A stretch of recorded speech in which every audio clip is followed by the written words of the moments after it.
국내 언론에서 전하지 않는 뉴스, 지금 이 순간 폭스뉴스를 통해 확인하실 수 있습니다. You know, here we are in the middle of a war that is going spectacularly well. I mean, Iran will not be a nuclear threat, at least in our lifetimes. Now, of course, we have to wrap it up. They've got enriched uranium and other things going on, and the president's going to handle that. I'm sure he's going to handle it very, very well, as he has the rest of it. But at first, I want to congratulate him. I want to congratulate his cabinet. I want to congratulate the military. You're doing a fantastic job. I know we're not done, but you're doing a fantastic job. But now I also want to address two other issues, and I'm loath to do it, but I must. We must get out in front of this. You keep hearing the Democrats, the media, and their surrogates go on, trying to lay the foundation for, believe it or not, the 25th Amendment and impeachment, because the president has done such horrible things. You know, like took out Khomeini and the leadership and took out their nukes and took out their program, trying to get the enriched uranium and trying to stop terrorism, you know, things like that. And that has the Democrats very, very angry because he and our military have been so successful. Well, what can they exploit? What can they use for political partisan purposes? Well, they're working on it. And so I'm working on pushing back because I see what they're up to, and they're up to no good as usual. First, they say the 25th Amendment. The 25th Amendment.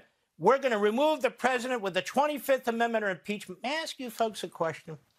These people swear to uphold the Constitution. Do you think they've ever read it?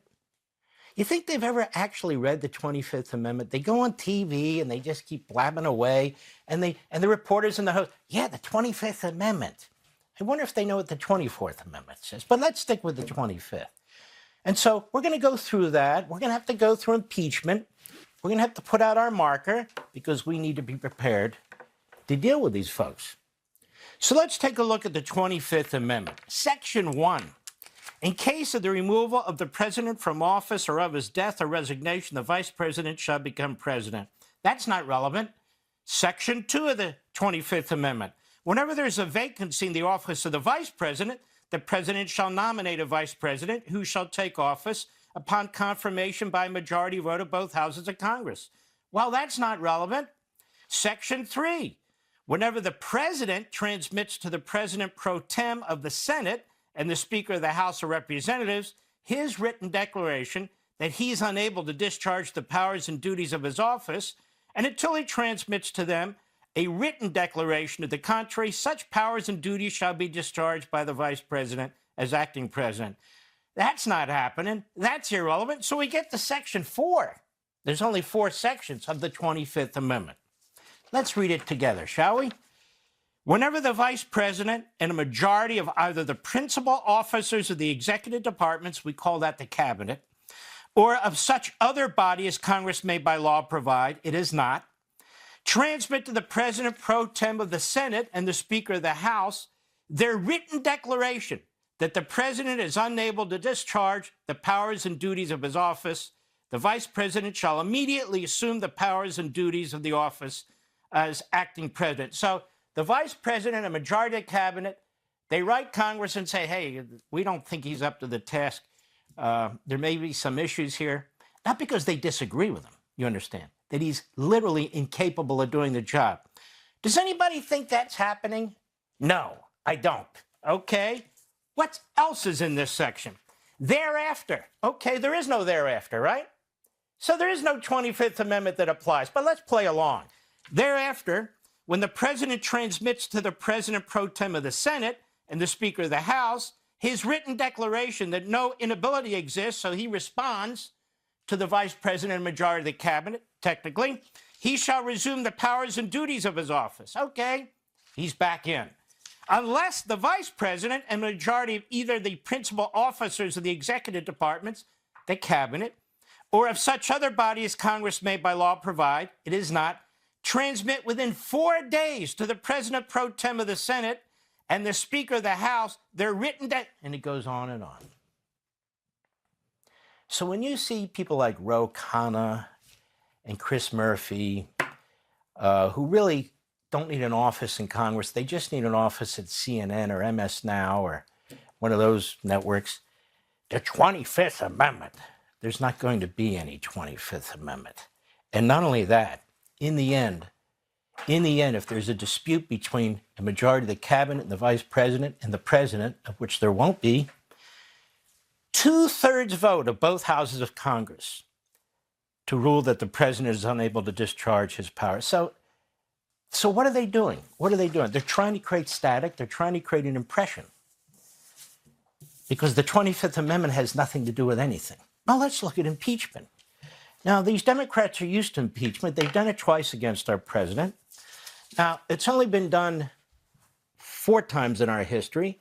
Andrew Johnson, and then we had Bill Clinton, and twice against our president. And both times, in my view, those impeachments were utterly, utterly unconstitutional. So the Democrats in the House are capable of anything. They wave around a constitution that they despise, that they have no intention of following themselves, that they use as a cover for their conduct. So let's take a look at impeachment. Article 1, Section 2, Clause 5. The House of Representatives shall choose their Speaker and other officers and shall have the sole power of impeachment. Impeachment by a majority vote in the House. Article 1, Section 3, Clauses 6 and 7. The Senate shall have the sole power to try all impeachments. When sitting for the purpose, they shall be of oath or affirmation. When the President of the United States is tried, the Chief Justice shall preside, and no person shall be convicted without the concurrence of 2/3 of the members present. It takes 2/3 of the members present in the Senate to convict. Well, that's not going to happen. It's never happened with a president before, and it's not going to happen with this president. But let's go on. Judgment in cases of impeachment shall not extend further than to removal from office and disqualification to hold and enjoy any office of honor, trust, or profit under the United States. But the party convicted shall nevertheless be liable and subject to indictment, trial, judgment, punishment according to the law. Wow. Article 2, Section 4. The President, Vice President, and all civil officers of the United States shall be removed from office on impeachment for and conviction of, the key words, treason, bribery, or other high crimes and misdemeanors. Okay, here we go again. A refresher course. I feel like I'm in law school here. Treason, bribery, or other high crimes and misdemeanors. Where did that language come from? British law. That is, it was in British law since the 1600s. It's been in British law for hundreds and hundreds of years. The debates at the Constitutional Convention make very clear that the language was not intended to confer unlimited authority on Congress to impeach and convict, but in fact, limited power. Hello, limited power. During the debates, George Mason wanted to add the word maladministration to the definition. That's a very broad word. In fact, that's what they said, the delegates at the Constitutional Convention. They said, George, that's a very broad word. He said that treason would not reach many great and dangerous offenses, and so he proposed to extend the power to maladministration. And further, he argued to include attempts to subvert the Constitution. He said that by adding maladministration, the power of impeachment would therefore be expanded. So Mr. Constitution, as it would turn out later, stands up, James Madison. He argues against expanding the reach of impeachment. He insisted, quote, high crimes and misdemeanors was sufficient. And clearly the intention then was to limit the application of impeachment, not to have it as some broad authority where Congress, the House, can impeach willy-nilly. We've heard people say, and they claim to be lawyers, by the way, we've heard them say that impeachment is whatever the House says it means. No, it isn't. It's whatever the Constitution says it means. The purpose of the clause was not to short-circuit the electoral process with premature efforts to oust a president, nor was the purpose to provide for impeachment where there are policy differences. The design was to confer limited power on Congress. James Wilson, another great delegate, and he was an important delegate at the Pennsylvania Ratification Convention as well, he explained impeachments, quote, will seldom happen, unquote. In fact, as Professor Raoul Berger wrote in 1973, one of the seminal books on impeachment called Impeachment, The English sentiment in originally developing the impeachment language was, as stated in Parliament in 1691, quote, to be like Goliath's sword, kept in the temple and not used but for great occasions, unquote. So the focus is not to be on political disputes or animus or policy differences, but on the limits of high crimes and misdemeanors. The limits is to be used judiciously, prudently. Furthermore, whereas Parliament had a process for votes of no confidence and still does, which have the potential of bringing down the government and requiring new elections, that was specifically rejected by the framers of the Constitution. In the case of the president, vice president, and elected officials, you have to wait for the election cycle. So what is so troubling to me is that short of committing an actual crime, federal judges are not subjected to impeachment and removal. They don't seem to be, unless in fact they commit like a felony. Then they get impeached and removed. But we're told to do so on a basis of maybe you disagree with their opinions or their opinions are so outrageous, would be to do what? To damage the judiciary. Yet judges are appointed for life, and the only way to address their removal and replacement is through impeachment. But for the presidents, especially Donald Trump, at least since his presidencies, there literally are no standards but that which the Democrat Party demands. Now, that is outrageous. Outrageous. And they throw around the Constitution's language to try and give it some kind of patina of legitimacy, but what they're doing is utterly abusive and, in fact, unconstitutional. Let's take another step, shall we?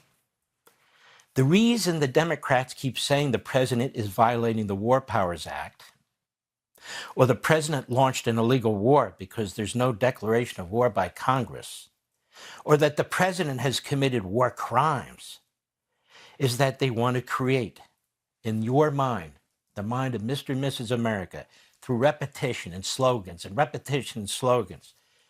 the grounds for possible impeachment should they take the House of Representatives. In fact, some of their backbenchers, some of their frontbenchers tell you that if we get control in November, we're going to impeach the president. Well, why are you going to do? Well, we'll figure it out later. You know, war crimes or whatever. We're going to impeach him. What they're announcing in advance is we're going to violate the Constitution and we're going to disenfranchise all the American people who voted for President Trump after the fact. That is what they're telling you. It is a party of tyranny and totalitarianism. And why? Because Donald Trump loves his country? Why? Because he secured the border? Why? Because he wants laws enforced? Why? Because he wants us to have monies to pay down the debt through tariffs? Why? Because he went to war. He went to war. He just smited the Islamo-Nazi regime in Iran, and we're doing cleanup measures to ensure that they can't come at us again. And that is an impeachable offense? Are these people crazy? Yes, they are. Yes, they are. The 1973 War Powers Act, as I've said here repeatedly, is unconstitutional. And every president, Republican and Democrat, since 1973, has declared it's unconstitutional. Every Justice Department, Office of Legal Counsel, there's about 20 memoranda, has said the same thing. The Supreme Court hasn't ruled on it because neither Congress nor the president have wanted to take it to the Supreme Court. But of course, the president could. So what would you impeach him on the War Powers Act? And besides, he's complying with the War Powers Act. Doesn't seem to matter to them. Well, what else? Congress's power to declare war. Wow. Congress's power to declare war, then we would have impeached like 30 presidents. Congress doesn't have the power to make war, as we've said here over and over and over again. If Congress wants to declare war, go for it, declare war. But it's not a prerequisite to taking military action. It simply is not. Now, they can use the power of the purse. That's been used in the past to withhold funding, but they don't have the votes. So we'll make it an impeachable offense. Should we take over the House of Representatives? This is disgusting. It really is. In the middle of a war, they talk like this. They give aid and comfort to the enemy. The enemy digs in more and more. Why? They listen to the Democrats. They listen to the media. They listen to the woke, right, neo-fascist isolationists. And they actually use what they say in state-run media. Now, what about the president and all these war crimes? What war crimes? Well, did you see his text? It's not a war crime. Well, he hit a bridge, and he might hit more bridges, and he might actually hit oil depots. It's called hitting dual-use infrastructure. We've done it in every single war that I can think of. Every single war that I could. That's not a war crime. That's not a war crime under any rules of war. But they want it to be. The president has not committed war crimes under any interpretation of the rules of law and the targeting of dual-use infrastructure. The Democrats are kamikazes.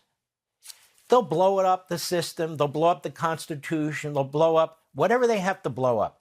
They'll blow up our sovereignty and the border, our immigration system, our legal system. Just don't blow up the Iranian regime, that's all. But they'll do it, take it all down. They don't care. Why? Power, baby. It's about power. The country is secondary, tertiary. The Democrat Party comes first. Whatever we have to do, use the Constitution to destroy the Constitution, use liberty to destroy liberty, allow the Iranians to have nuclear weapons, whatever it takes, man. That's right. Don't deport criminals. Allow them to roam our neighborhoods and our communities and, kill and rape and maim. Whatever it takes. Now, keep in mind, they can never actually remove Donald Trump because there will not be enough votes in the Senate. But that's not their point. As with those two prior unconstitutional impeachments in his first term, their goal is to use the Constitution and in the impeachment process to try and undermine his presidency, distract his administration, and they hope pave the way to 2028. Remember, if you look at the Democrat Party through the lens of power, their power, not the empowerment of the people, not the betterment of the people, not love of country, but their power, then you'll understand completely why they do everything they do. So in other words, it is purely political, exactly what the framers of the Constitution rejected. Be sure to like and subscribe for all the Fox News latest on YouTube and catch full shows streaming now on Fox One.